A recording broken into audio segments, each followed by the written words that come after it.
اعوذ باللہ من الشیطان الرجیم، بسم اللہ الرحمن الرحیم۔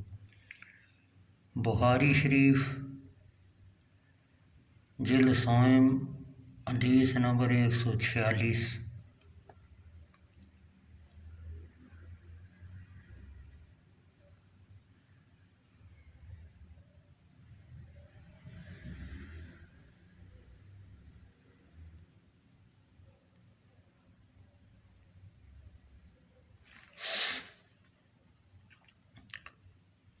اسماعیل بن جعفر نے امید الطویل سے انہوں نے حضرت انس بن مالک رضی اللہ تعالیٰ عنہ سے روایت کی۔ انہوں نے کہا، نبی اکرم صلی اللہ علیہ وسلم نے غزوہ خیبر سے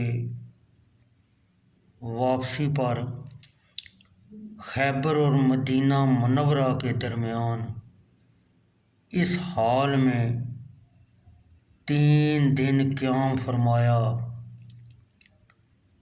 کہ صفیہ بنت حیی کی وجہ سے آپ پر خلوت کے لیے کعبہ بنایا گیا اور میں نے مسلمانوں کو دعوت ولیمہ دی۔ اس دعوت ولیمہ میں روٹی اور گوشت نہیں تھا۔ آپ صلی اللہ علیہ وسلم نے چمڑے کا چھوٹا دسترخوان بچھانے کا حکم دیا تو وہ بچھا دیا گیا اور اس پر کھجوریں، پنیر اور گھی رکھ دیا گیا، اور یہ آپ کا ولیمہ تھا۔